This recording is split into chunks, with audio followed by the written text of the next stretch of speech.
Good evening, everyone. I'm Christoph Cox, Executive Dean of Eugene Lang College here at the New School, and I want to welcome you to the New School and to the 2025 William Phillips Lecture at the New School for Social Research. Alex Alenikoff, NSSR's Executive Dean, who could not be here today, sends his warmest greetings to all of you.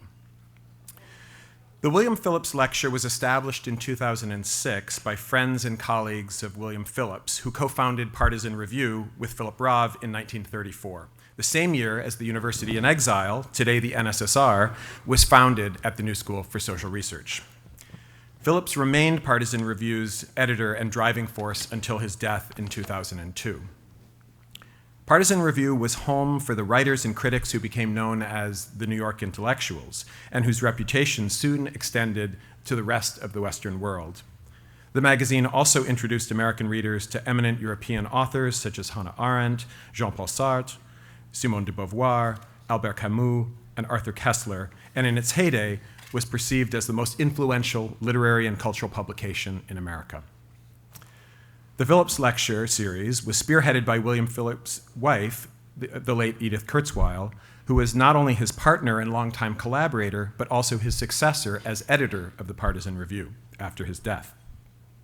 Edith was an alumna of our sociology department at the NSSR and a member of NSSR's Board of Governors who felt that William Phillips' legacy is well placed at the New School and that the best way to honor that legacy is establishing an endowed lecture series.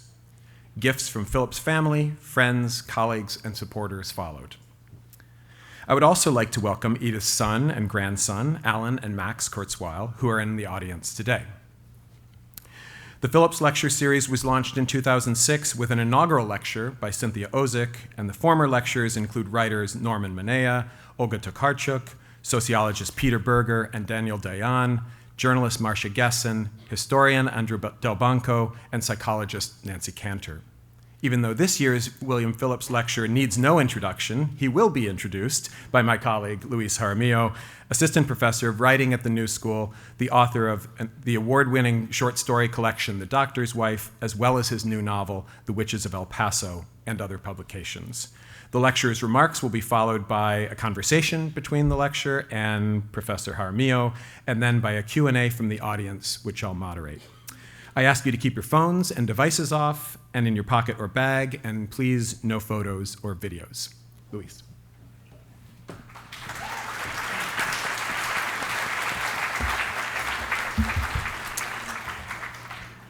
Thank you, Dean Cox. And welcome, everyone. I'm so glad to see you here tonight. I also want to give a special welcome to our trans community members on today, the Trans Day of Visibility.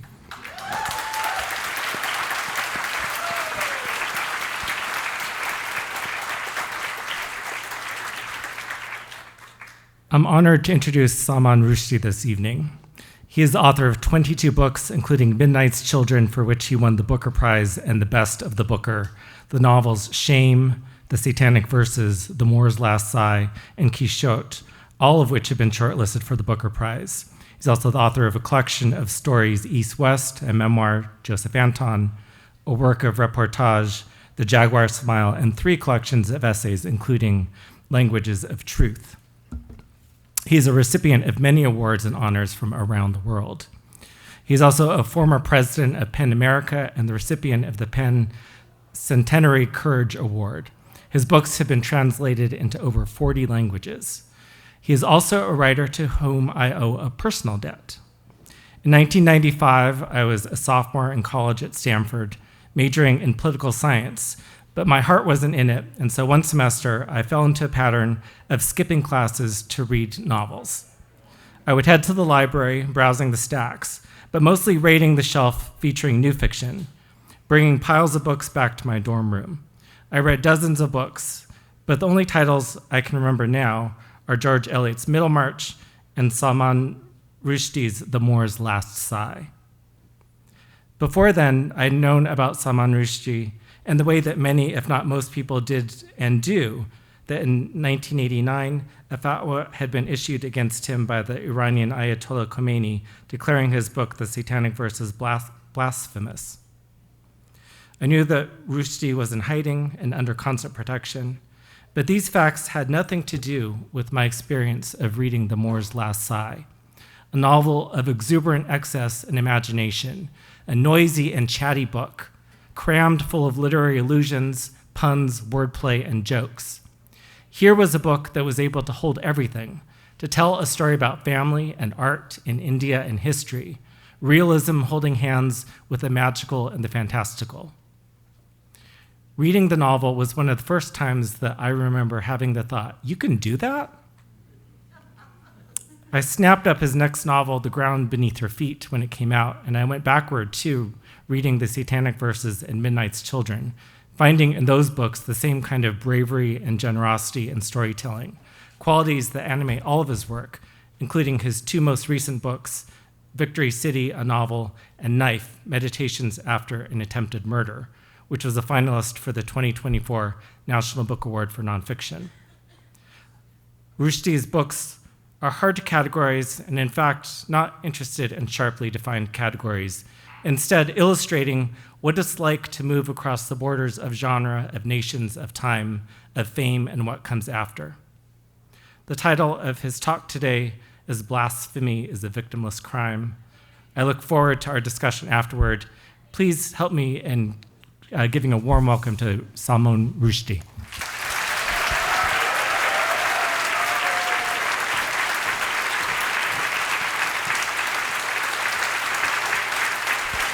Thank you. Thank you. And it seems to be a bad habit of mine to persuade people to become writers who had perfectly reasonable other alternatives. I could name a few writers who I gave that bad advice to. Anyway, I thought I'd just talk a little bit, since I was asked to come here and talk about blasphemy, I thought I would for a bit, and then we can talk about anything.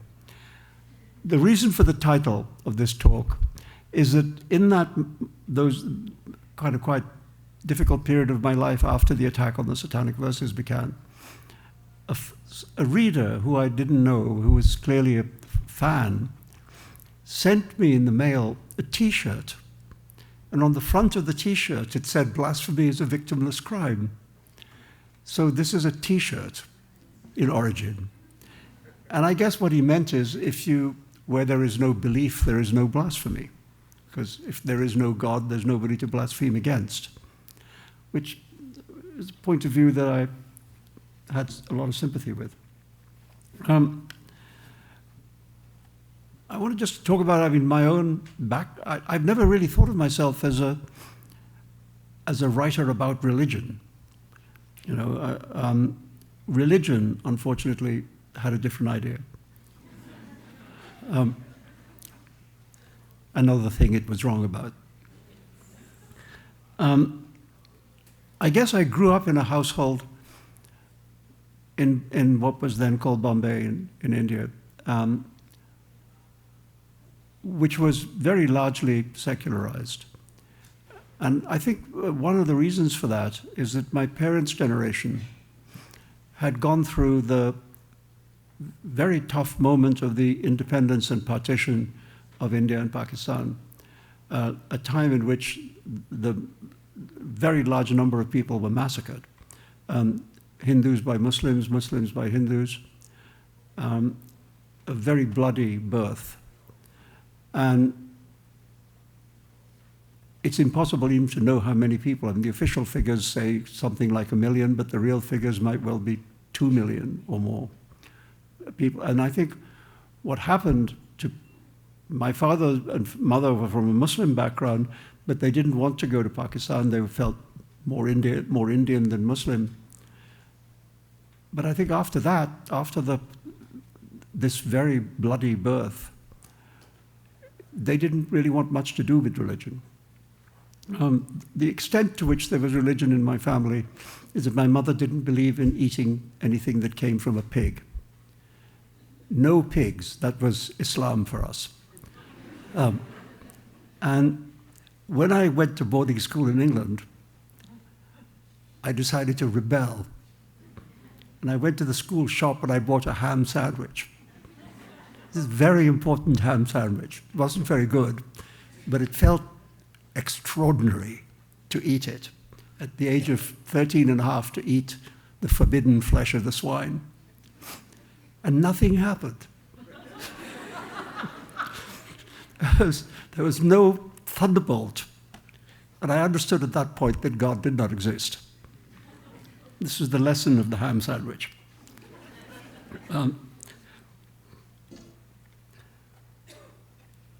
Also, I think when I was at college in the mid-60s,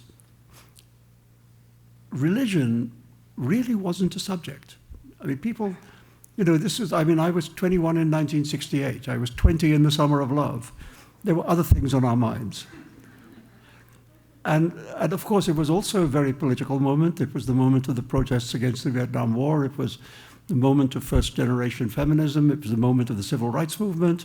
There was a lot that we had to argue about and talk about. What we didn't talk about was religion. That seemed to be marginal to the conversation.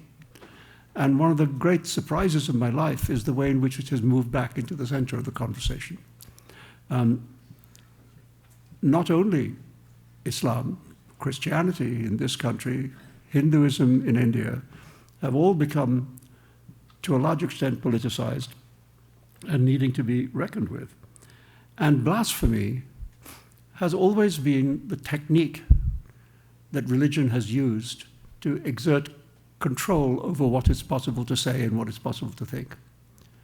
I've been recently reading, I'm doing something regarding Voltaire, and so I've been reading him and the Enlightenment writers.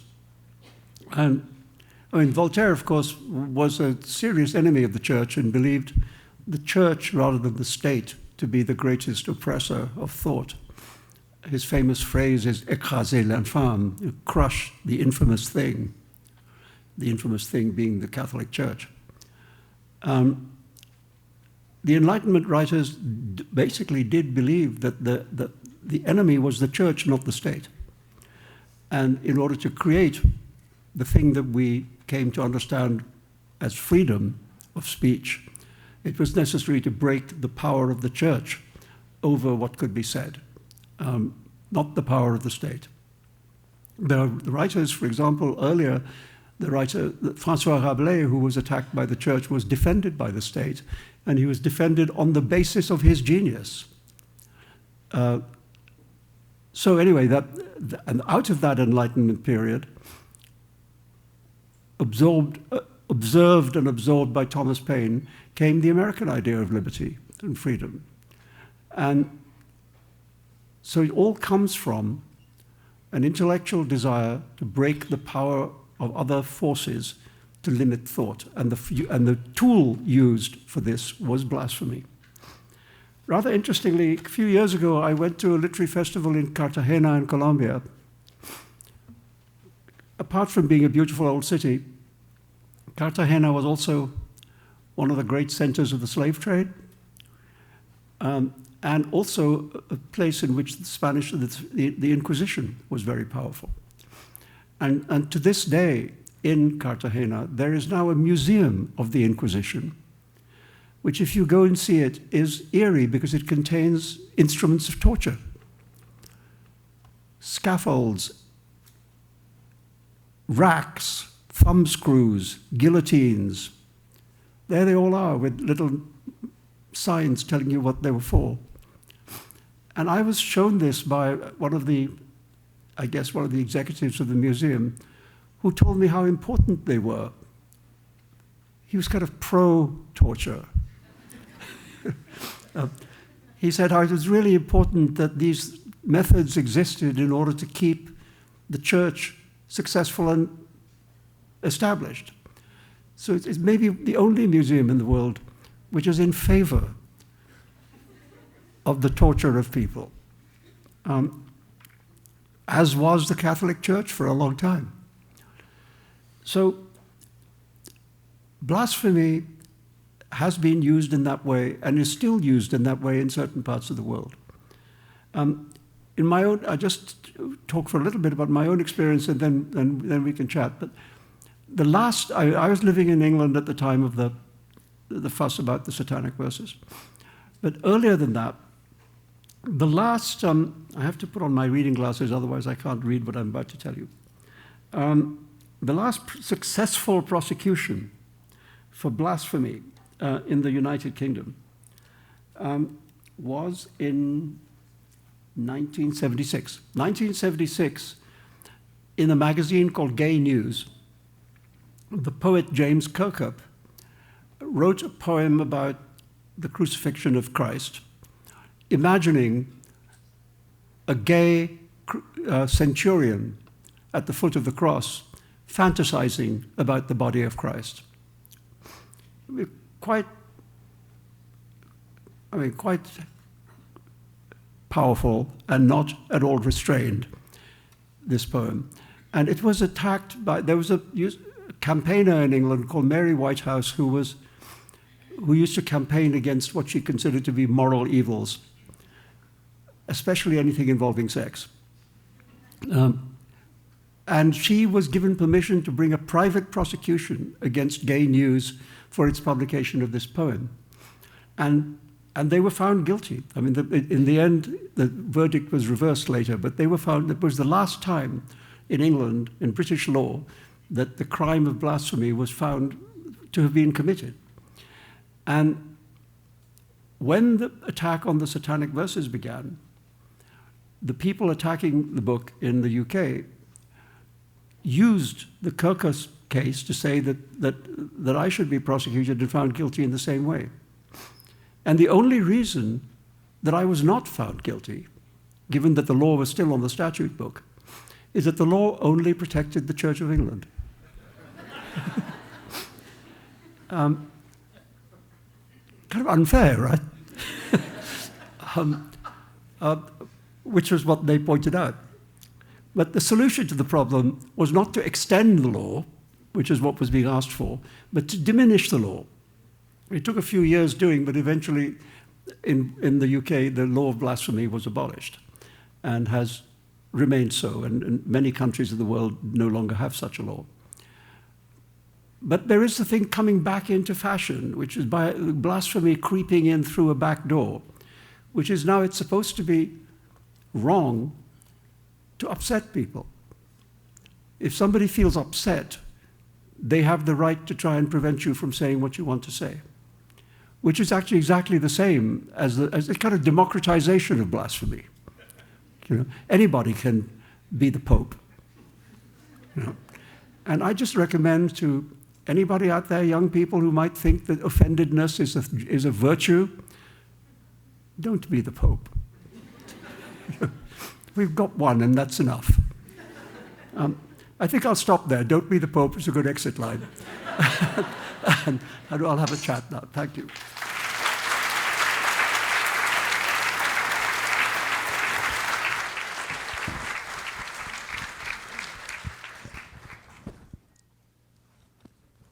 Is this on? Yes. Is yours on? I'm sure it was. Yes, great.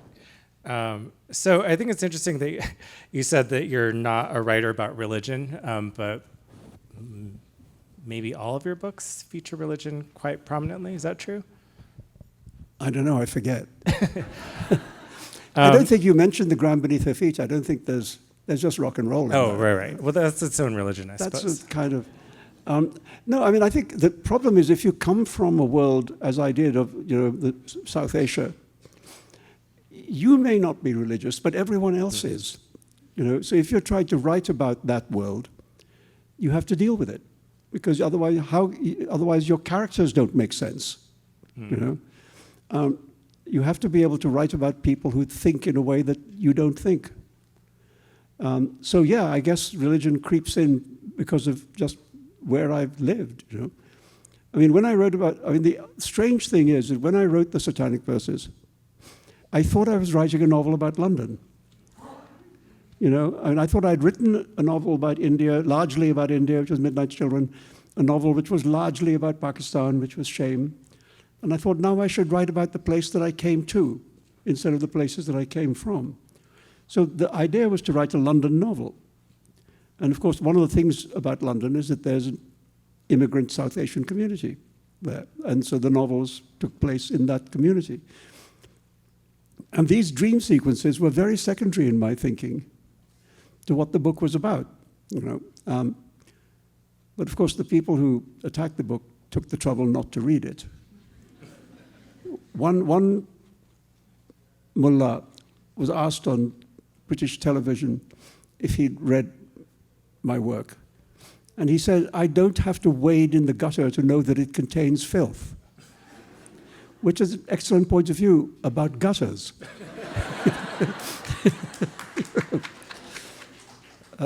But you would think, and I used to be quite upset about the fact that people who were angry about my book had not read it. But then I thought, you know, that's not the first time. People who accused James Joyce of pornography had clearly never read James Joyce, because whatever talents he may have, you know, arousing sexual desire is probably not one of them. You know.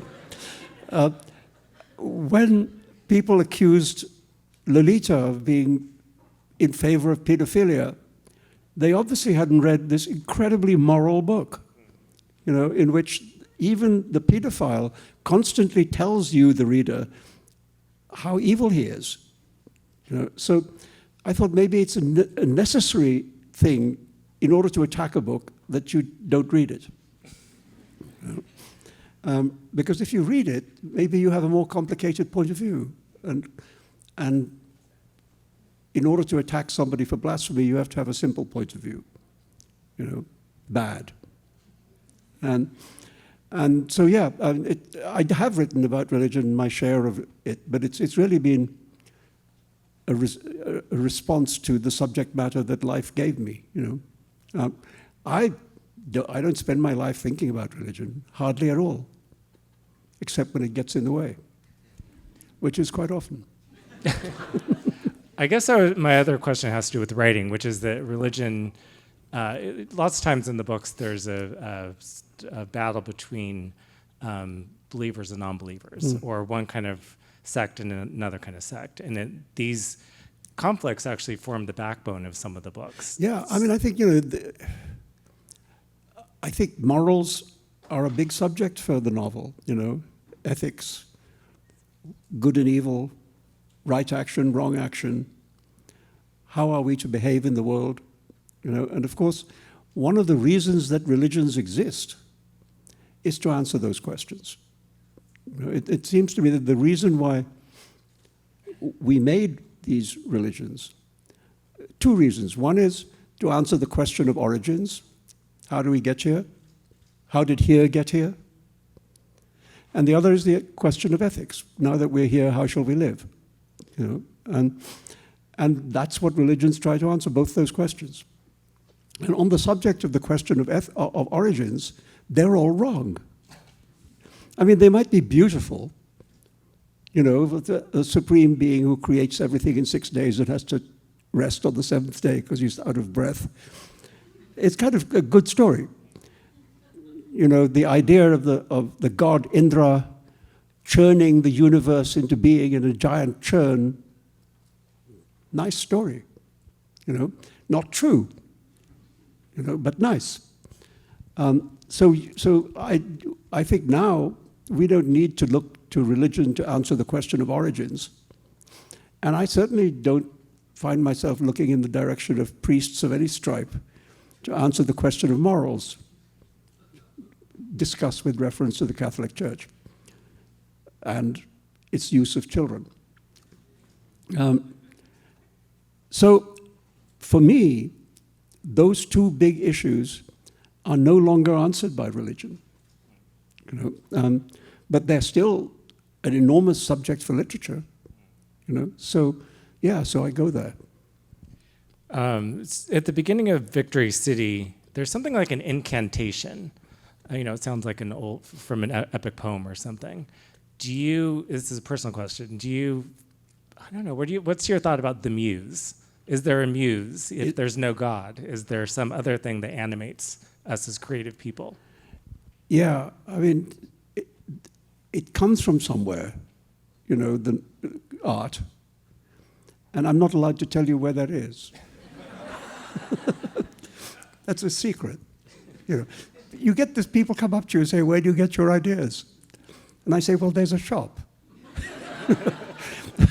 But I'm not allowed to tell you the location. No, I mean, of course, very often in the act of writing, you have that feeling of something being written through you, you know, rather than by you. And I don't know what that means. I mean, it's exciting when it doesn't happen every day, you know. But when it does happen, you think, oh, how did I write that? You know, you find yourself writing sentences that you have never thought, of having people express opinions which you have never had. Just stuff comes out of you from somewhere, you know. Now, I guess this is the magic of magic realism, that there is a magic in art. It's not just literary art. It's also visual art, also music. Talk to composers. They will often tell you that the music comes from a place they don't know where it came from. You know, I was listening on yesterday to Paul McCartney talking about yesterday. You know, he said he woke up in the morning and he had this tune in his head. And he initially thought, if he has this tune in his head, it must be somebody else's tune that he's remembering, rather than, so he writes it down and only gradually begins to understand that he just thought of that. You know? And then he didn't know what the word, you must know the story, he didn't know what the words were. It wasn't called yesterday. It was called scrambled egg. Scrambled egg, oh my darling, how I love your legs. Really. That was the, you know, that he wrote the words down just to be in the right rhythm. And gradually it became yesterday. But he literally didn't know. I mean, even stranger is the story of Keith Richards. Why is Keith Richards alive? That's one of the great mysteries of life.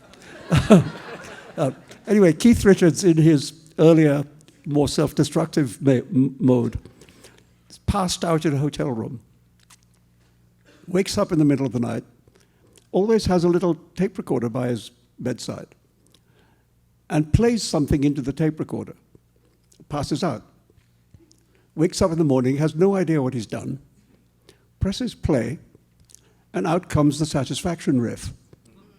You know, he didn't even know he'd done it. And there it is. And so, yeah, art is a mystery, you know, and thank goodness it is. If it wasn't a mystery, it would just be ordinary. So, I mean, one of the mysteries, I think especially in your books, is the idea of prophecy. So there are a lot of prophets and people predict things, but then also your books have also predicted things in your own life in strange and violent ways. Yeah, I'm tired of these things coming true. You know, I wish they'd stop. Yeah, it's worrying. But I'm not, you know, I don't consider myself to have any prophetic vision. Now, I've had a little trouble with prophets in my lifetime. You know, I'm not applying for the job. But it's, again, it's this thing that what a book does at its best is provide a vision of the world that the reader accepts. And sometimes it's a little ahead of the curve. You know, sometimes the vision of the world that it sees comes into being a little later, you know, good or bad. You know, I mean, I think it would not have been impossible to predict what's happening in America now if you were paying attention, you know. And yet, if you read some of the, you know, what is it, the book that, is it Sinclair Lewis or the book about it happened here? Yeah, can't happen here. Well, ironic title.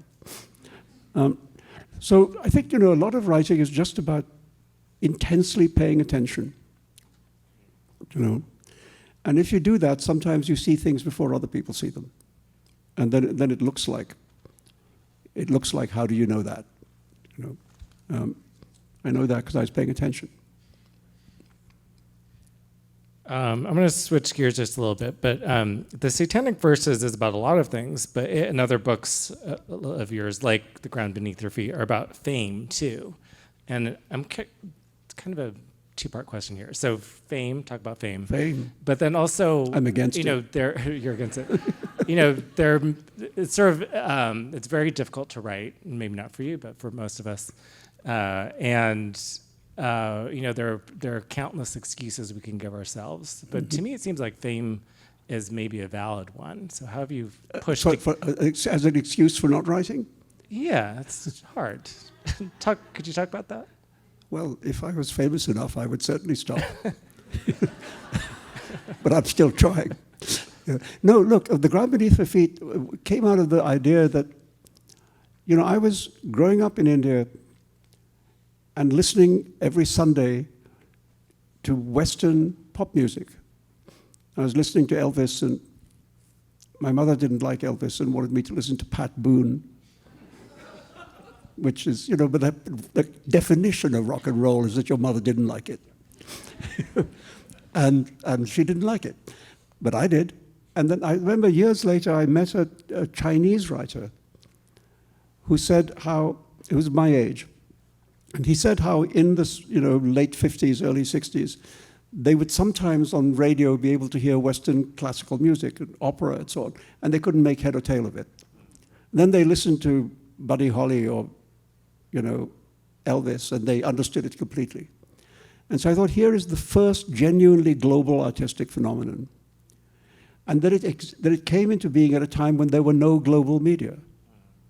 Much harder for information to travel across the world in the year of Rock Around the Clock, 1956. Now everybody knows everything in 5 seconds. But then, even in that time when it was so hard for things to move, everyone in the world understood what rock and roll was. It was what your mother didn't like. And everybody's mother in the world was the same. And so I thought, that's an interesting phenomenon. And then I was trying to write this book, which would in some way unite the three worlds that had been mine, India and England and America. And I thought, this is the only thing that can encompass all three. And so that's why it became a rock and roll novel. And then it had the most strange afterlife. Because I sent it to a few friends of mine I knew who were musicians, and I said, just read it to tell me where the mistakes are, so that I could fix it. And one of the people I sent it to was, you won't have heard of him, the lead singer of U2. And he called me up and he said, your novel there. He said, I started reading it. I was reading it like your policeman, so I tried to keep you out of trouble. He said, and then I discovered I liked it. And he said, there's a song in there, because the novel has imaginary lyrics, because there's an imaginary songwriter. And one of the imaginary lyrics is a song called The Ground Beneath Her Feet. And Bono said, yes, you got your title track. And I said, I didn't know novels had title tracks, but yeah. And he said, well, I've written the tune. And then I had to go to Dublin, because he wouldn't send it to me. I had to go to Dublin, and I had to sit in his car. Now, the sound system in Bono's car is not like the sound system in your car. If you open the trunk, it's all sound system. So it's, high quality sound system. And he played it to me. He made me listen to it 3 times before I was allowed to speak. And then I said, yeah, I like it. And then he played it to the rest of the band. Then they recorded it, and then it's on a U2 album. And I would go to concerts, and they would play my song. And I was on stage with them. That sounds like fame. It's my 15 minutes, But one of the very strange things about you will maybe not know this yet. When you become rock stars, you will know this. When you're on the stage of Wembley Stadium and there's 100,000 people there, the sound arrives, let's put it like this, everybody cheers at the same time, But because the stadium's so big, the sound reaches you in waves. So even though they're all yelling at the same time, you get whoom, whoom, whoom.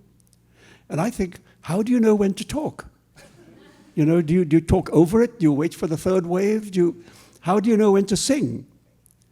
And I thought, these guys do it every night. I just got to do what they do. But it was a very interesting discovery, that just the physical fact of being in a place with so many people kind of changes the rules. Bigger than most book readings. You don't get that sort of triple wave in a book reading. I have a question about how you think about storytelling, sort of how it works. So here's an example. So I really love the storyline in the Satanic Verses when the young woman, Aisha, convinces a village to walk to the Arabian Sea, which she says will part and they can go to Mecca. Mm-hmm. And people are reluctant to do this, and then some of them are jump aboard right away, and then they walk. And anyhow, there's a lot of beauty in the descriptions too. She has butterflies all around her. At one point, the butterflies come and save the group. And then, here's a little spoiler, things don't end so well, Doesn't go well. Well, what can I tell you? It's a true story. I mean, there was a news story. Actually, in the news, in my novel, it happens in a different place. It happens in India, but in the real world, there was somebody in Pakistan who believed that they had seen a vision. And it was not a girl, it was a man, and it was a Shia Muslim, and he believed that he had seen this vision that they would walk to the sea and the water would part, and they would walk across the sea to the Shia holy site of Karbala. And they all drowned, except for a few who didn't drown, who managed to survive. And when they were in the hospital and interviewed, they all said that they had seen the miracle. They all said that we were not worthy to be taken, but the others all went. And when people said to them, no, we can show you their bodies, they drowned, people would say, you can show us anything you like, but we saw what we saw. I thought, you can't make it up, as they say. Sometimes what the world gives you as a story, butterflies I made up. Yeah. I guess I'm thinking about how you construct that. So even if it's a true story, what's your impulse when you're making something up? Well, you were saying about religion. I mean, I was trying to create a vision of people who believe that deeply in something, that it overrides all science and logic and observable fact.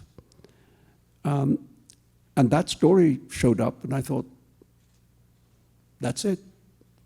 And then you just tell it. I mean, when the story is as powerful as that, you tell it as simply as you can. You don't overdo it. It doesn't need overdoing. It's powerful enough as it is.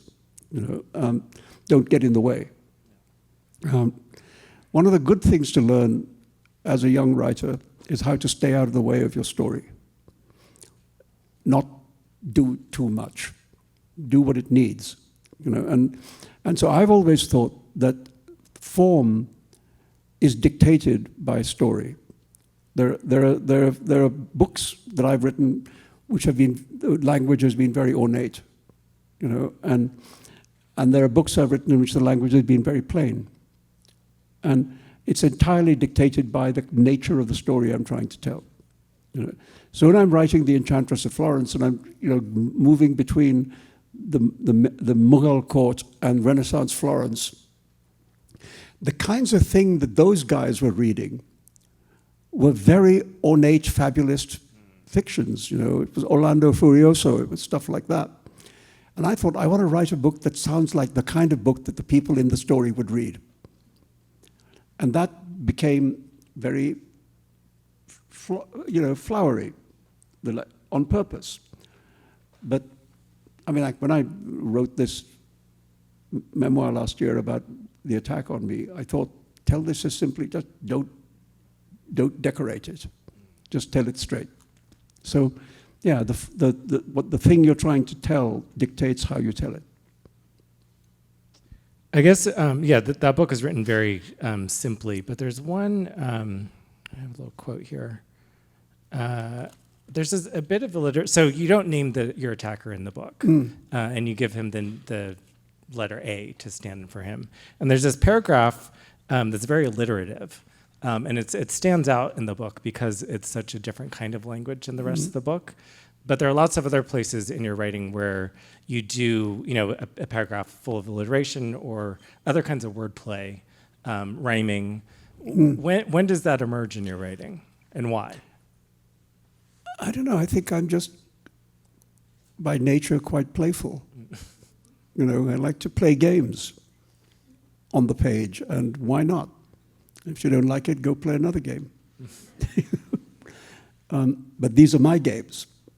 A lot of the writers that I love are also playful. Nabokov is playful. Borges is extremely playful. Calvino is playful. George Eliot, not so playful. Because you mentioned Middlemarch. Yeah, I think it's maybe the only time I've ever been mentioned in connection with George Eliot. I mean, great writer, but not playful. No, very different. Yeah, but I just think play is one of the ways in which you invent the world. And it's one of the ways in which I invent the world. And I mean, if I do it right, then it's enjoyable for the reader as well as for me. So the only question is, did I do it right? I mean, there's no right or wrong in writing. There's only, does it work or does it not work? And you try and find that out before you publish it. And sometimes you only find out after you publish it, and then it's too late. Well, that's a question then. What's your editing process like? It's changed a lot. I mean, when I was young and starting out, I needed to have really detailed architecture, structure, before I could start putting bones on the skeleton, flesh on the skeleton. Also, I wrote quite quickly, but it needed a lot of revision. Also, I was really bad at taking editorial advice. I would get on my high horse and say, whose book is this? Is it your book? I think it's, whose name is on the cover? My name. Bad behavior. All that has changed. Now, I write much more slowly, but it needs much less revision. And I don't need the architecture so much. I need some general architecture. But the way I've thought about it is, it's like, the symphony is a very structured form. Jazz is not. And the Indian form, classical form, the rag, also has a structure but leaves enormous room for the player to improvise. And I think now I think of myself as somewhere in the jazz / rag direction, not symphonic, And I like it. It's freer. Writing becomes discovery. You discover what you're writing by writing it. I mean, if Miles Davis stood up to blow, he probably didn't know exactly what was coming out of his trumpet until it came out, And that's kind of beautiful. Ravi Shankar playing the rain rag, probably different each time he plays it, So I think that. And the other thing is I've got much better at accepting editorial advice. My view now is I'll take all the help I can get. And I've been very lucky in my editors. I've worked with some really great editors. I worked with Bob Gottlieb at Knopf. I worked with Susan Campbell at Random House.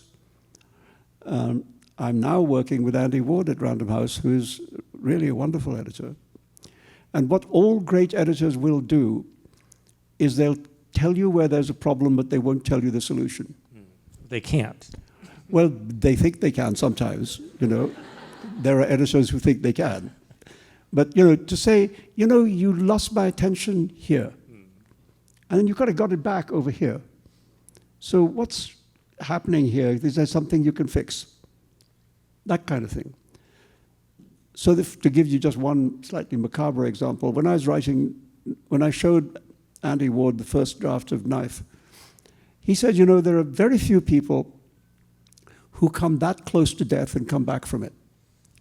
So tell us what that's like. Because I hadn't really. He said, just tell us, what is that like? And so I put that in. Tell you what it's not like. No tunnel of light. No heavenly choirs. Nothing. Just pain and blood and the awareness that you're dying. You know, that's it. It's not very exciting. It reinforced me in my blasphemous position that there's nothing else. It would have been interesting if it had changed you significantly. No, the other thing that happened, everybody said, you know, you survived and it was a miracle, so now do you believe in miracles? No. I believe in medical science. That's what saved my life. You know, I believe in the skill of the surgeons who operated on me. I don't think any kind of heavenly hand reached down to protect me, because whatever that heavenly hand is probably knows that I'm not on that team. So no, it didn't change my view about that. Yeah. So in many of your books, you write about unexpected and transformative love. And in a way, Knife is about that too. You write about, it's kind of like a love letter to your wife, the poet and novelist Rachel Eliza Griffiths. But in Knife, you also write about a short story that you started about a perfectly happy person, Henry White.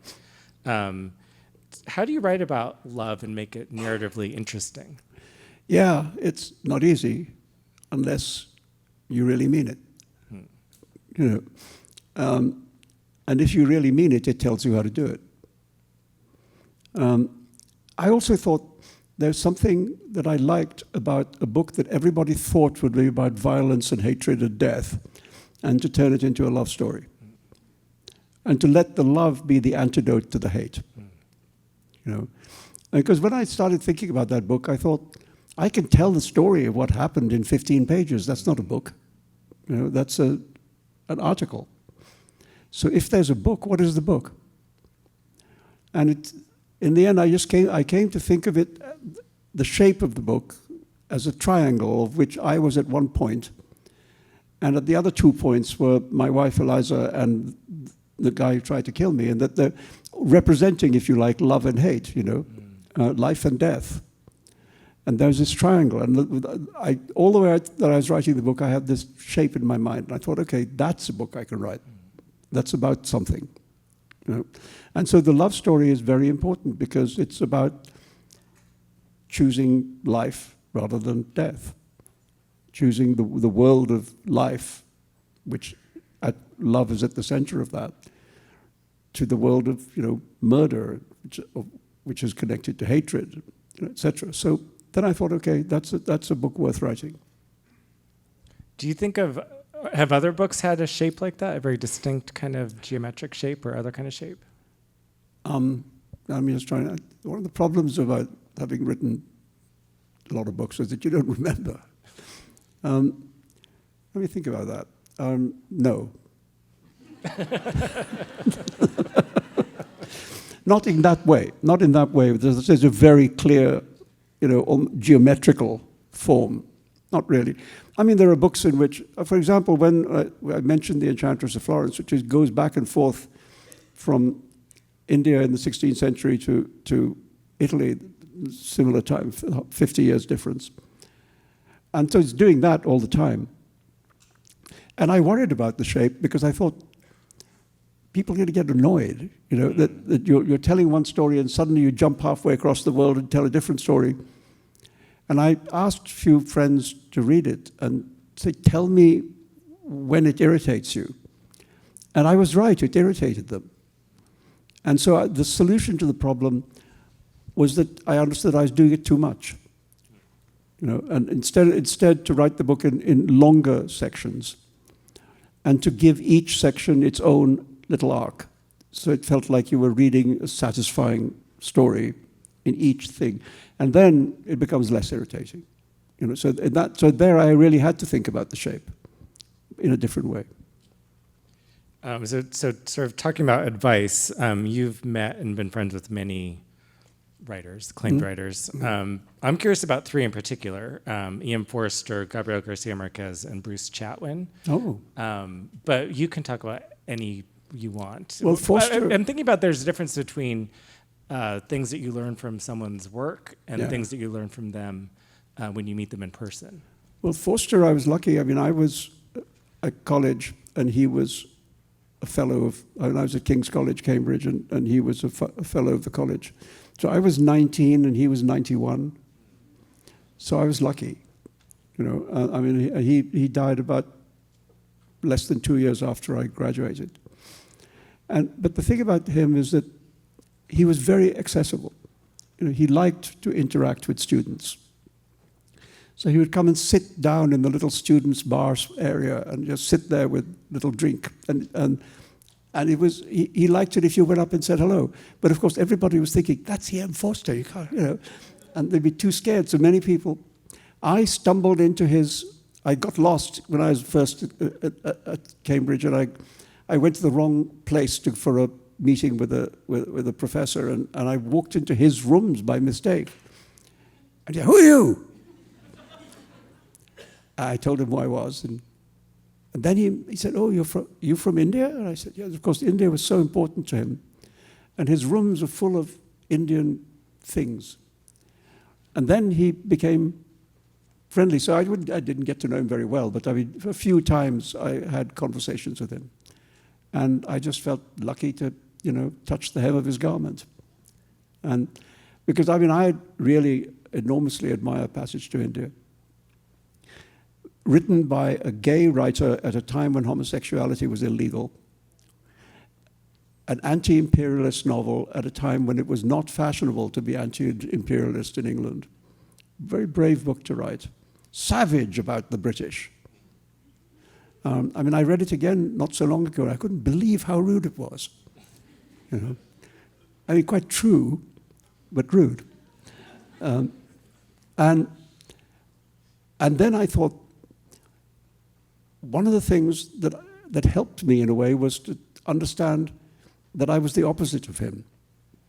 That's to say, the whole Forsterian thing, the prose, the tone, everything, it's very cool.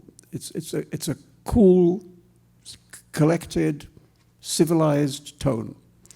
And I thought one of the things that India is not is cool. India is hot. And it's not simple, it's crowded and overwhelming and too much. All the opposite of Forsterian writing. So I thought, how do I write the opposite of this? How do I write a book that's hot and crowded and odorous and too much? And that became Midnight Children. So he really helped me by showing me how to do the opposite. I mean, Garcia Marquez I never met, you know.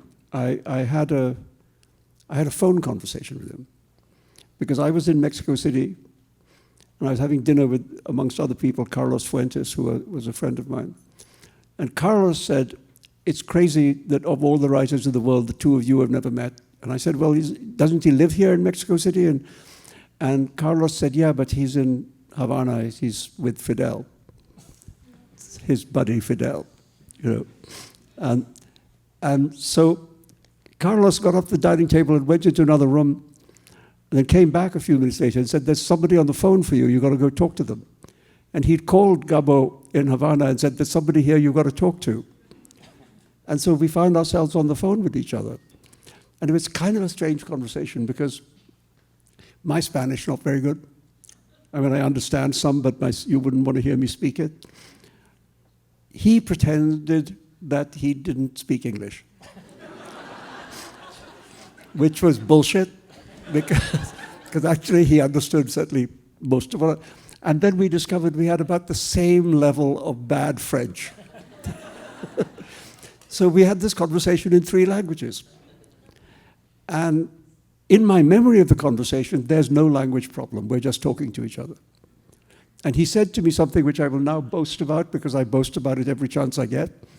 He said, you know, at my age, I don't much any longer read outside the Spanish language.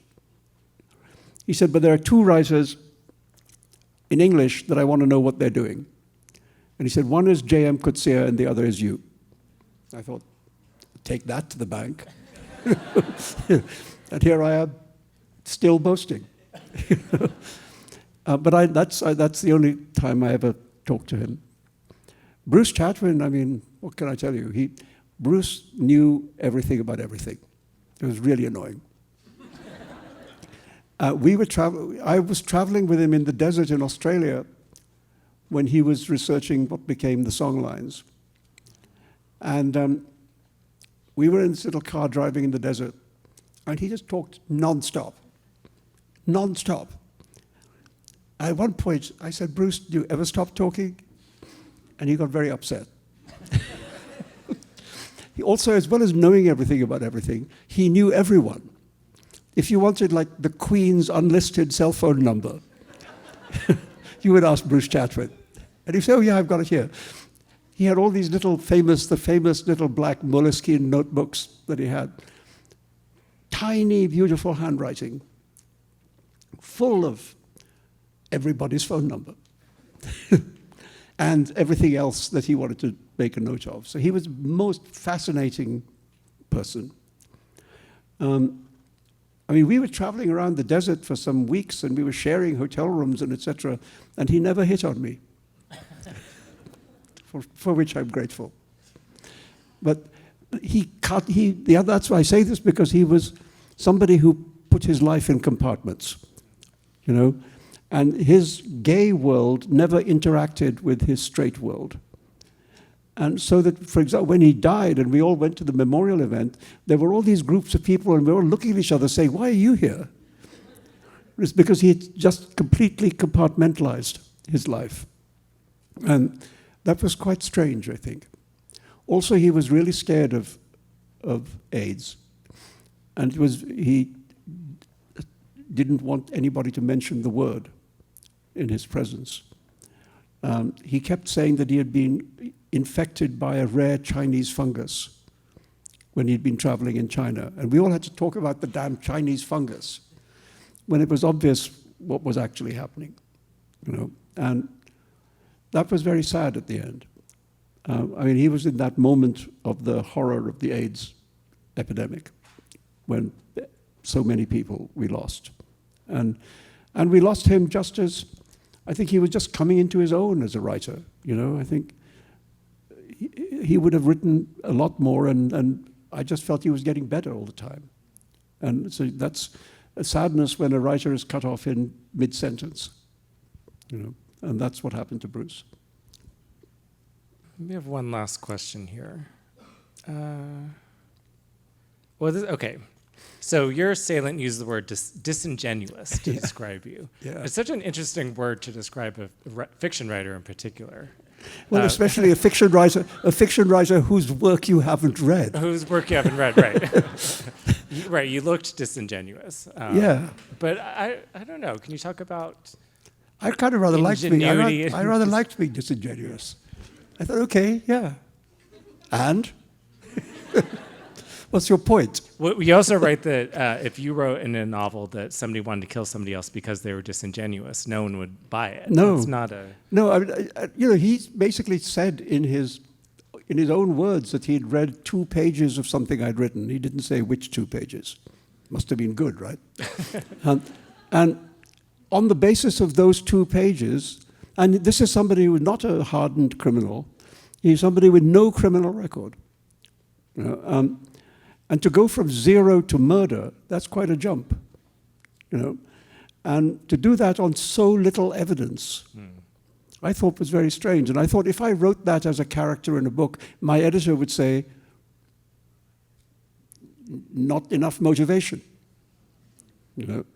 And I think that's the question mark about it. For me, that's the question mark about him. How was he willing, at the age of, you know, he was 24 when he did this, with his whole life in front of him. And he must have in some way known that he's not just trying to kill me, he's also sacrificing his own life, you know, on the basis of nothing. I don't fully understand that about him. But I guess I don't fully understand the mindset of the fanatic, you know. And I mean, I'm glad they found him guilty, and I'm glad he's probably going to jail for a while. I mean, he's still only 27, and I think somebody who's prepared to be as violent as that on as little provocation is not just a danger to me, you know, it's a danger to the community. There we are. I lucked out. Maybe one of the reasons I'd like him to go away for a long time is maybe the next person would not luck out. Yeah. I think we're ready for questions from the audience. Ooh, except I had one quick little question. Just a fun one. So you worked in advertising. You have a relationship with pop culture. I thought it was funny in the knife you even give a shout out to The Mandalorian. Oh, yes. I like The Mandalorian. Yeah, could you just talk a bit about pop culture and your uses of it? Well, look, I remember being in a movie theater in London when the film that we used to call Star Wars came out, the film that we now have to call Episode 4, A New Hope.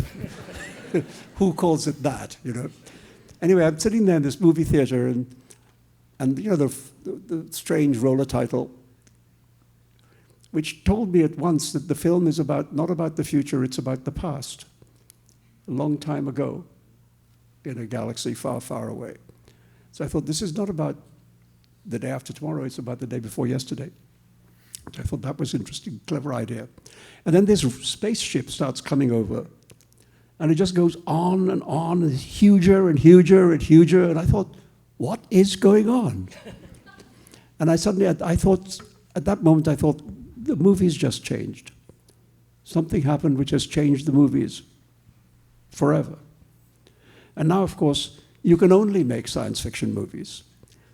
You know, it's easier to get $200 million to make a science fiction movie than to get $10 million to make a good film. And that's because they're all aimed at 12-year-old kids. You know, and I mean, we all have an inner 12-year-old kid. And I loved Star Wars. I feel I don't love everything that is now happening with the Star Wars brand. In fact, a lot of it is garbage. But The Mandalorian, this is the way. This is the way. Okay, so I see that questions are being collected, and I'm curious to see what happens with them. All right. Okay, I guess they're coming to me. All right, perfect.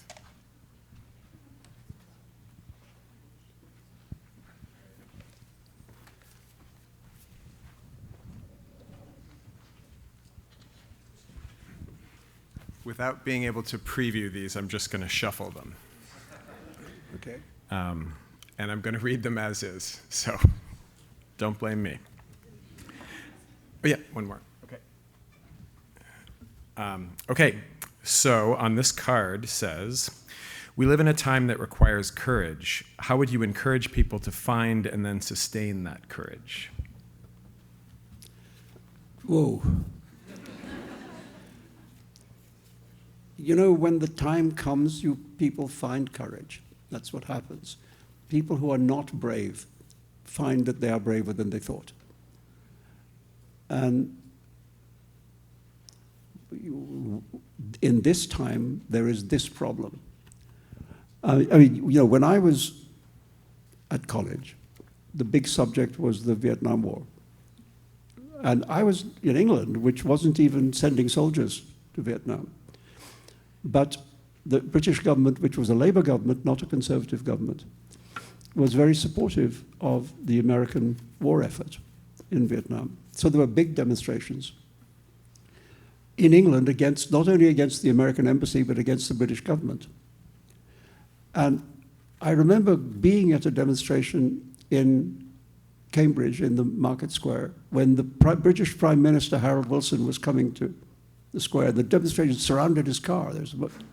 I mean, these days they're better at these things, but his car came and he couldn't move. He had demonstrators all around him. And there was somebody I knew at college who was an art student, and I thought the least politically activist person that I knew. And I suddenly saw him standing on the bonnet of the Prime Minister's car, jumping up and down, shouting, "Resign, Harold Wilson, self-styled Prime Minister." And I thought, how did you find it in yourself to do that? Because it was so unlikely.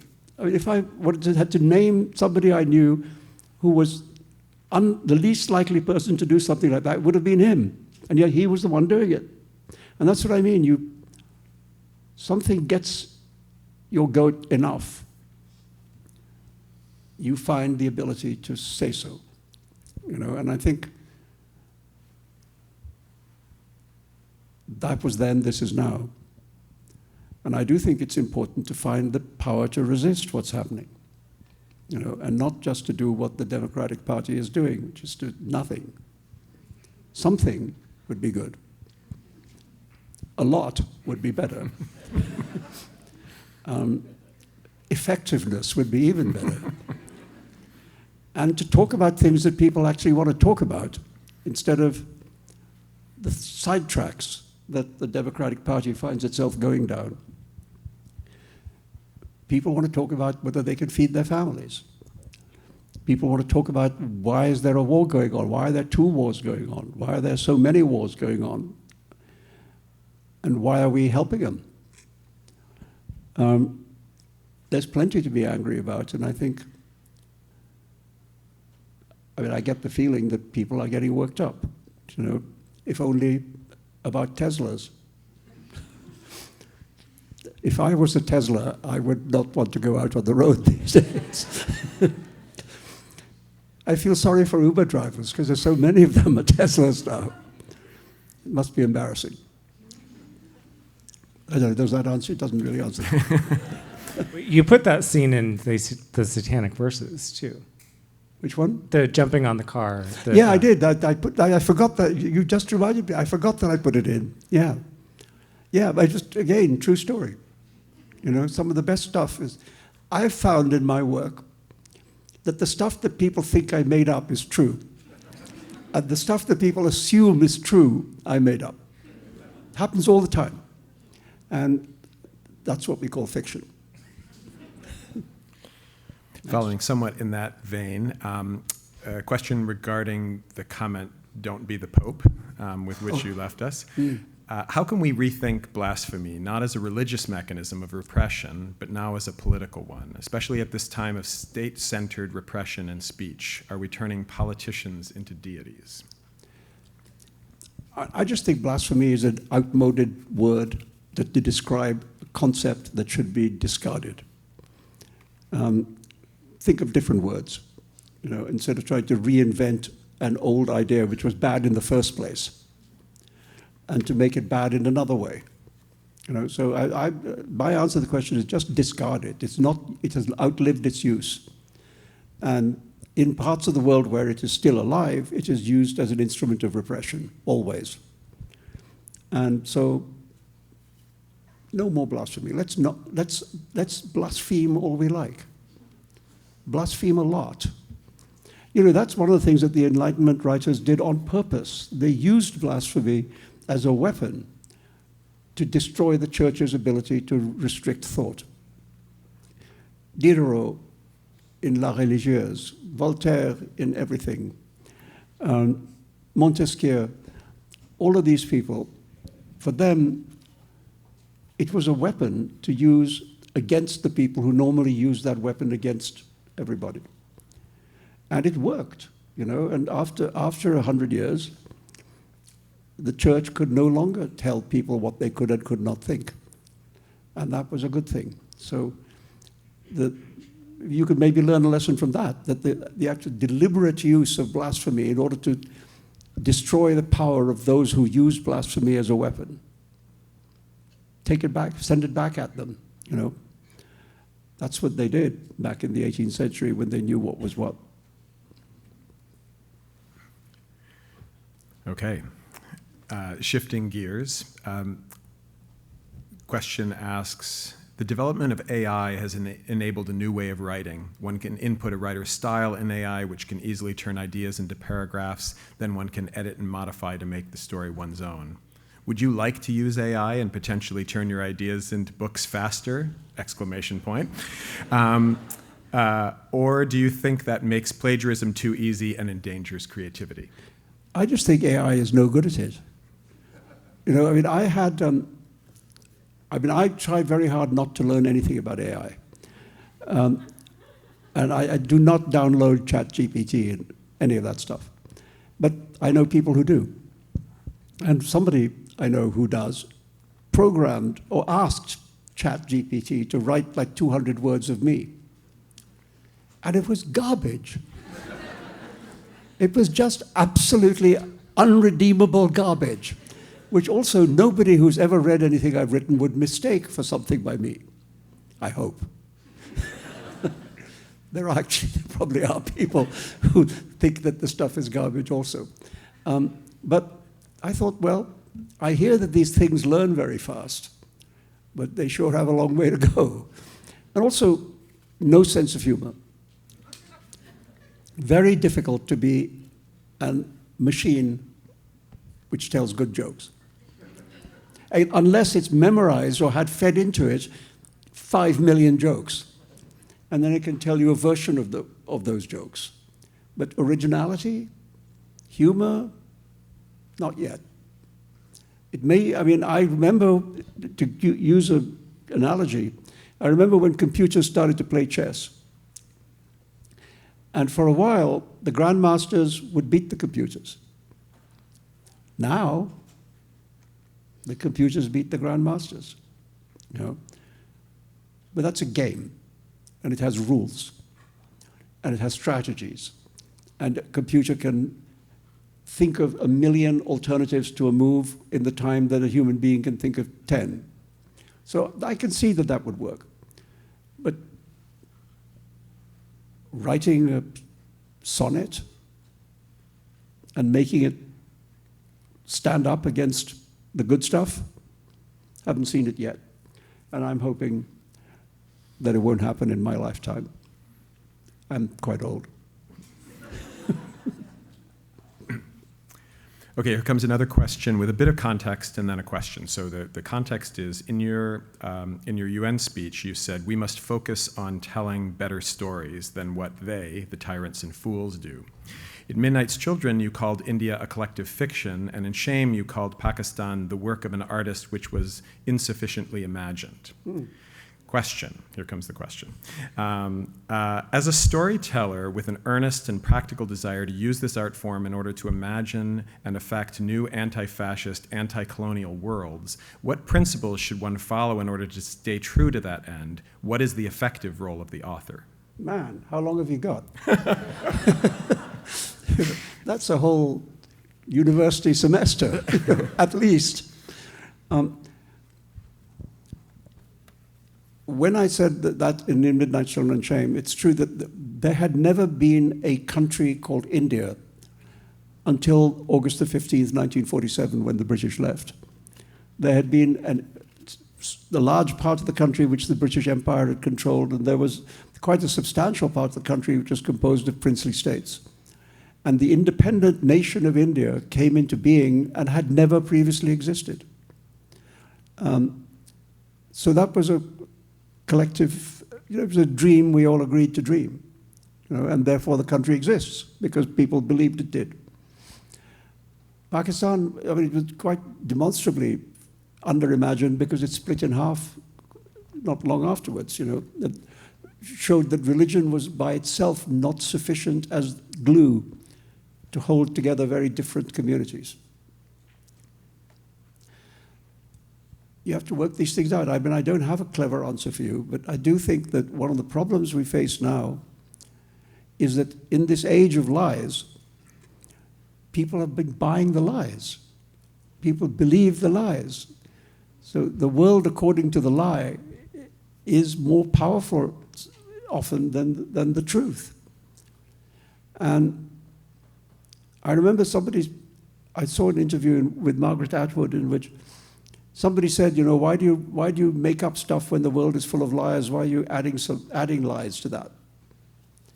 And I don't exactly remember what she said, but to paraphrase what she said the difference between fiction and lies is that fiction, whatever it does and whatever techniques it uses, whether they're naturalistic or fabulistic or whatever, the purpose of fiction is to move towards the truth. It's to tell some kind of truth about who we are and why we are that way and how we behave with each other and why we do it and why we don't do the things we should do and what we are like as human beings.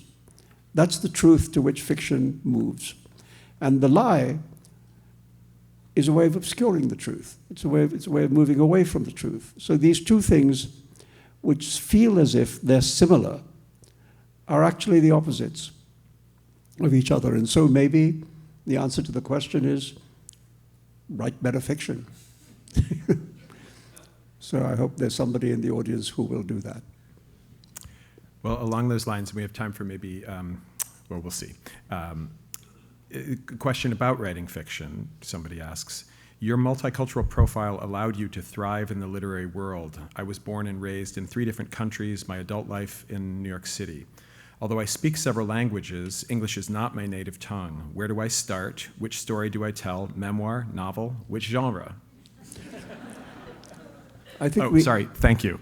I think we need to get to know each other better before I can answer that question. Well, first of all, I'll say about language, because English is not my mother tongue either. My mother tongue is Urdu. My mother used to say that I didn't speak it very well. But that's what mothers are for. First, you have to, I think, there are very, very few writers in the history of literature who have been good writers in more than one language. Nabokov is one. The list is, I can't even find enough for the fingers of a hand. So you have to decide which language you love. Literature is an act of love. You have to decide which is the language that says better who you are and what you think about and what you feel. What is the language you love? Write in that language, whatever that may be. It could be Yiddish, I don't care, There's at least one Nobel laureate in Yiddish, maybe there'll be 2. So first decide what you love, I think, and art comes from that. It comes from working out in terms of language and things. There are writers who are, what they love is nature, and they write pastoral fiction. There are writers who love the city, and they write urban fiction. And so learn for yourself what it is that really expresses your love and write that. That's the best I could do.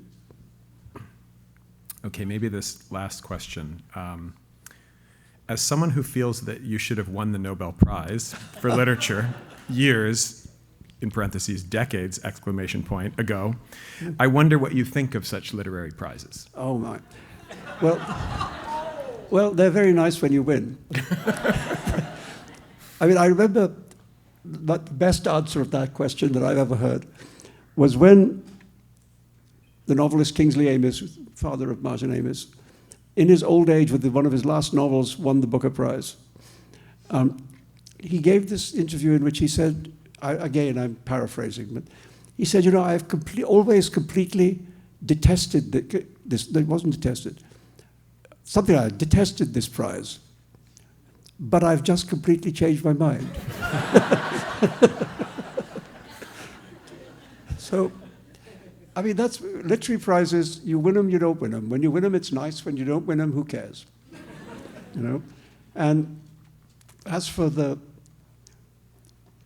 18 Swedes in a room, who knows what they think? Sometimes they get it wonderfully right. They introduce the world to writers that the world might not have known about. Olga Tokarczuk,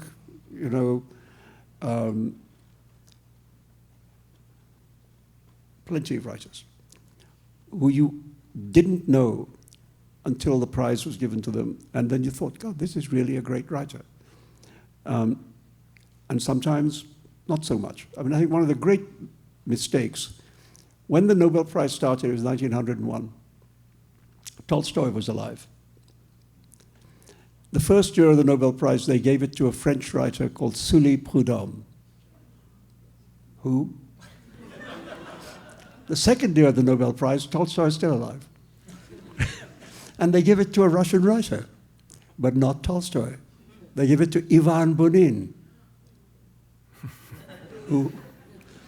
So I remember once, a long time ago, when I was a much younger writer, I was asked by a British newspaper to write an article about all the kind of the Salon des Refusés, you know, all the people who had not won the prize.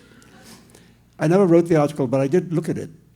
It goes like this: Tolstoy, Ibsen, Strindberg, Chekhov, Joyce, Proust, Kafka, Borges, Nabokov, and that's just the men. Virginia Woolf, you know, et cetera, et cetera. It's you could say that that's a list of the great writers of the 20th century. So once you see that, you think, well, okay, if you win, I'll take the $1 million. Okay. If I don't win, I won't get the $1 million. And that's all right too. You know, so you have to not worry about this shit. Well, none of those writers gave the William Phillips lecture. So we're very grateful that you're here with us. Thank you.